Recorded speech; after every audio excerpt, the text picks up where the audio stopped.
कैसे हैं आप लोग। मुझे उम्मीद है कि आप सब लोग खुश हैं, तंदुरुस्त हैं और स्वस्थ होंगे। आप सबको मेरी तरफ से हैप्पी न्यू ईयर। हमने एक वीडियो ऑलरेडी बना रखी थी न्यू ईयर की, बट बहुत लंबी हो गई थी, इसलिए मैंने सोचा कि एक पार्ट 2 बना देता हूँ। और ये वीडियो मैं अपने लिए भी बना रहा हूँ एक्चुअली, कि बाद में जाके मैं देखूँ अपने आप को और उन चीज़ों को याद कर सकूँ जो 2020 में हुई। 2020 जनवरी के अंदर मुझे पीआर मिला, जो मेरे लिए बहुत ही ज़्यादा खुशी की बात थी, क्योंकि मैंने उसके लिए 9-10 महीने तो वेट कर ही रहा था मैं एप्लीकेशन देने के बाद। बट अपनी लाइफ में इतने सालों से मैं वेट कर रहा था कि कभी मैं फ़ॉरेन जा सकूं और वहाँ का हो सकूं, और फाइनली वो दिन आया। जनवरी में मुझे पीआर मिला, और उस पीआर के चक्कर में मैं डोमेस्टिक स्टूडेंट कहलाया, और मेरी एक टर्म की जो फ़ी थी वो बहुत कम हो गई फ़ीस। तो मेरी वापस आई फ़ीस, अचानक से पैसे वापस आए, और फाइनली थोड़ी खुशी हुई, बिकॉज बहुत सारे पैसे खर्च हो गए थे एजुकेशन में। उसके बाद मैं जॉब ढूंढ रहा था, जॉब मिल नहीं रही थी, और फाइनली एक कॉल सेंटर में जॉब लगी, जहाँ मैंने 2 हफ्ते ट्रेनिंग करी, और बट मुझसे वो हुई नहीं जॉब, मेरे को छोड़नी पड़ी। और मैं परेशान था, मैंने जॉब छोड़ दी थी। बट बहुत अच्छा हुआ कि कनाडा एजुकेशन बेनिफिट करके एक हम सबको मिल गया था, CESP करके। तो $1200 के आसपास 3 महीने तक मिलते रहे, जो थोड़ा रिलीफ तो था।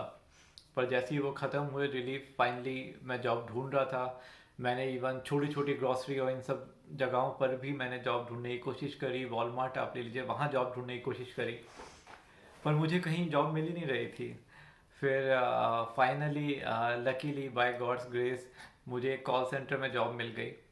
हालांकि उसके अंदर सैलरी मिनिमम वेज थी। बहुत डिफ़िकल्टी के बाद जाके मैं उस जॉब में एडजस्ट हुआ, और फाइनली मैं उसमें बहुत अच्छा परफॉर्म करने लग गया, और सब लोग मुझसे खुश भी थे, और मुझे अच्छी अच्छी अपॉर्चुनिटीज़ भी मिली वहाँ पे जॉब में आगे आगे बढ़ने की। हालांकि सैलरी ज़्यादा नहीं बढ़ रही थी। और फाइनली मैंने कुछ अगस्त में ज्वाइन किया था। तो आप समझ सकते हैं, मैंने 5 महीने काम किया, और आज 31 दिसंबर को मेरी जॉब जो है उसका आखिरी दिन था, और मेरी एक नई जॉब लग गई है, जैसा मैंने आप लोगों को बताया था। वो जॉब जो है वो भी एक कॉल सेंटर है, बट उसमें सैलरी यहाँ से डबल है, जहाँ जो मैं अभी कमा रहा हूँ उससे, जो मेरे लिए बहुत अच्छी बड़ी बात है। पर वो जॉब केवल 5 महीने की है, जो मैं जॉब ज्वाइन कर रहा हूँ, तो मुझे पता नहीं है उसकी फ्यूचर में क्या होगा उस जॉब का। बट मैं इस उम्मीद से हूँ कि जॉब एक्सटेंड होगी, या फिर एटलीस्ट इस साल मेरा ये टारगेट है कि मुझे पता चल जाएगा कि मुझे अपने करियर में क्या करना है और कहाँ बढ़ना है। फिलहाल मैं फ्लो के साथ ही चल रहा था, तो इस साल मेरा ये एक उद्देश्य है कि मैं ऐसा करूँगा। रिजोल्यूशन मेरे ख्याल से बहुत ज़रूरी होते हैं लाइफ में। बिना प्लानिंग के आप कुछ नहीं कर सकते। भले आपकी प्लानिंग सक्सेसफुल ना हो, पर एक दिमाग में रहता है कि आपको कुछ करना है।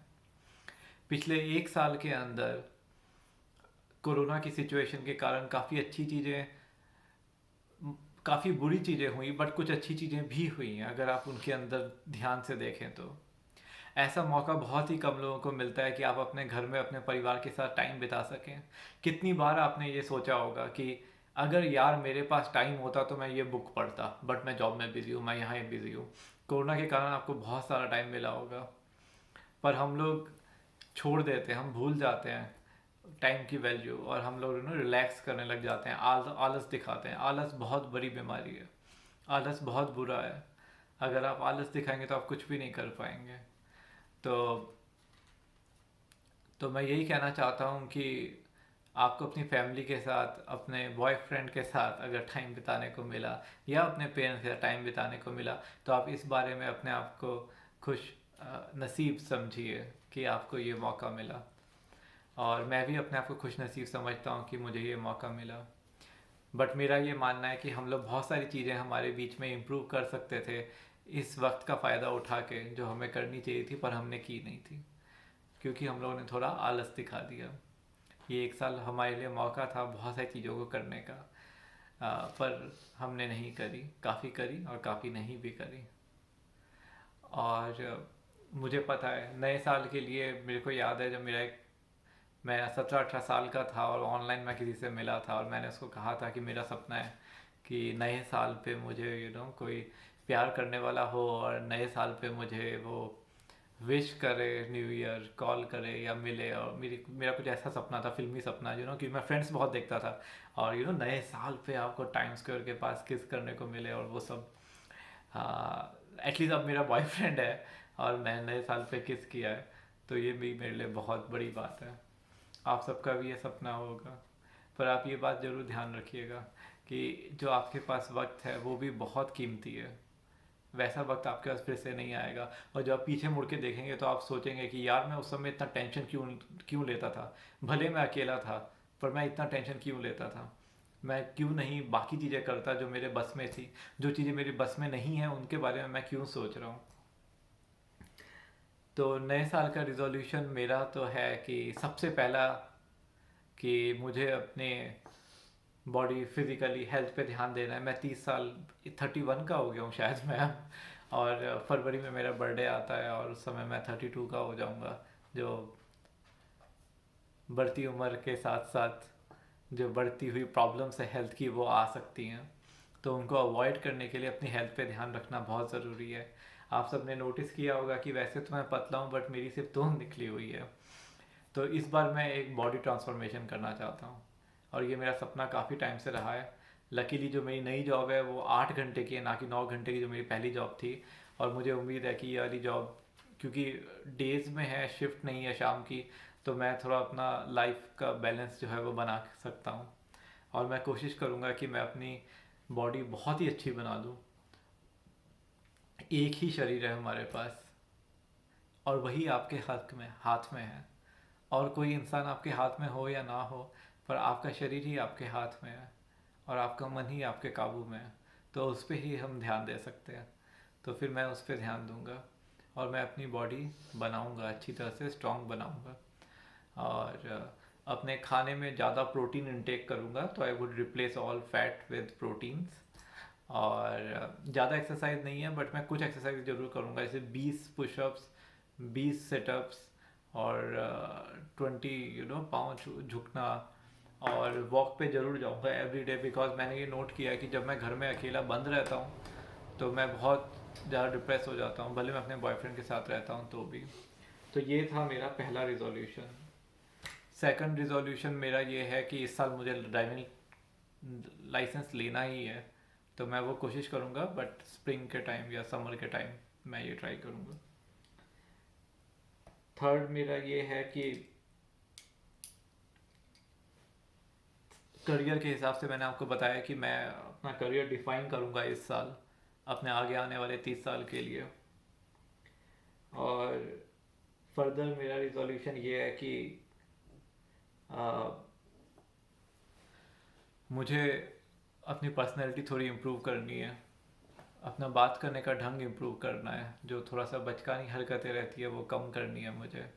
और फर्दर मेरा रिजोल्यूशन ये है कि लास्ट ईयर अपने बॉयफ्रेंड को एक परफेक्ट बॉयफ्रेंड बनाने के चक्कर में मैं एक इम्परफेक्ट ह्यूमन बन गया।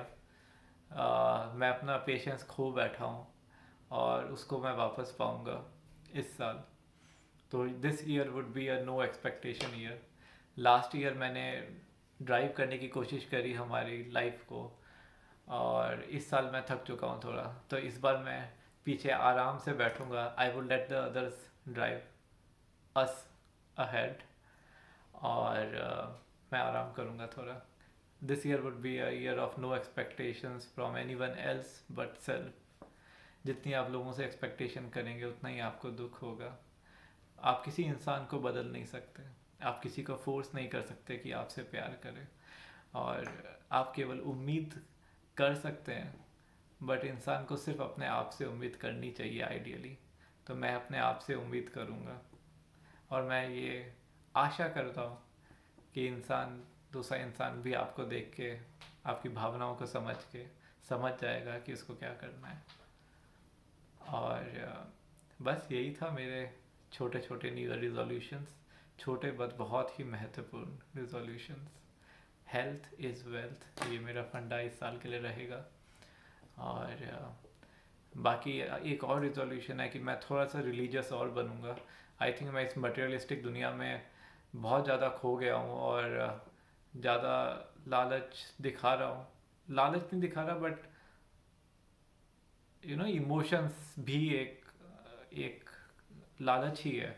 इमोशंस भी आपको दुख पहुंचाते हैं, आपके एक्सपेक्टेशंस, आपकी इच्छाएं। तो अब मैं थोड़ा रिलीजियस हूँगा, इस बात को समझने की कोशिश करूँगा कि यहाँ पे जो भी है वो सब टेम्प्ररी ही है, कुछ भी परमानेंट नहीं है।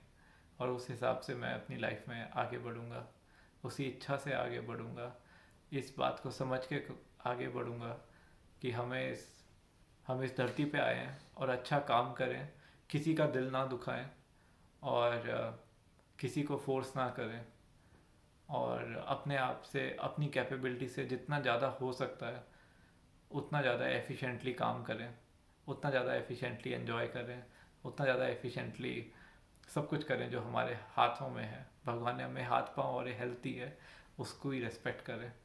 और थोड़ा सा मैं घूमूंगा फिरूंगा भी टोरंटो के आसपास, ऐसे मौके बहुत कम मिलते हैं, तो मैं ये सब भी करूँगा। तो बस यही सब था।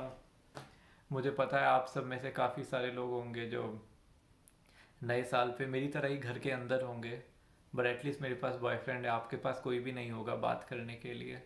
बट आप इस बारे में दुखी ना हो, मैंने अपने बहुत सारे साल इसी तरह से बिताए हैं। बट मुझे उम्मीद है कि आप सब, आपकी सारी सब दिन एक से नहीं रहते, और आपके यहाँ भी खुशियाँ आएंगी। और मुझे उम्मीद है कि मेरे घर पे भी खुशियाँ आएंगी, और जो हैं वो बरकरार रहेंगी। चलिए, हैप्पी न्यू ईयर आप सबको, ध्यान रखिएगा अपना, बाय बाय।